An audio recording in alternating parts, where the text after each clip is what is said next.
கண்டிக்கிறோம்.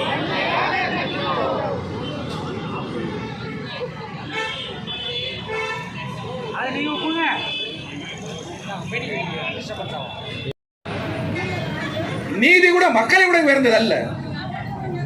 எல்லோரும் மக்களுக்கு கீழ், நாடாளுமன்றத்துக்கு கீழ், நீதிமன்றத்திற்கு கீழ். நாடாளுமன்றமும் மக்கள் மன்றமும், நாடாளுமன்றமும் நீதிமன்றமும் கூட மக்களுக்கான. இங்க மக்கள் தான் எஜமானர்கள். நீதிபதி சர்வெண்ட், இங்க இருக்கிற போலீஸ் உயர் அதிகாரிகள் சர்வெண்ட், கவர்னர் சர்வெண்ட், பிரதமர் சர்வெண்ட், முதல்வர் சர்வெண்ட் டு தி பீப்புள். மக்கள் தான் எஜமானர்கள்.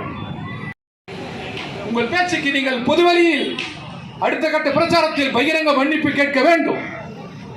தேர்தல் ஆணையம் துணிச்சலாக நடவடிக்கை எடுக்க வேண்டும். இன்னும் தேர்தல் ஆணையம், அதிகார நிறுவனங்கள் இன்னும் அஞ்சுகிறார்கள்.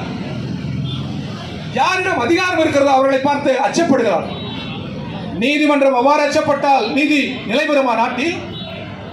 யாராக இருந்தாலும் சரி, முப்படை தளபதியே நீதிமன்றத்தில், அது மக்களுக்கானது.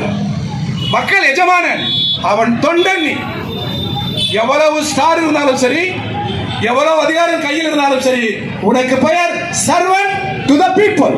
இதான் அரசியல் சாசனம் சொல்கிறது. டாக்டர் அம்பேத்கர் இப்படிதான் எழுதினார். இதை அதிகார வர்க்கம் உணர வேண்டும், நாட்டின் பிரதமர் உணர வேண்டும். எனவே நாட்டின் பிரதமரை கண்டிக்கிறோம். அவர் திறந்த வெளியில் மன்னிப்பு கேட்க வேண்டும். தேர்தல் ஆணையம் அவர் மீது நடவடிக்கை எடுக்க வேண்டும் என்று சொல்லி விடைபெறுகிறேன்.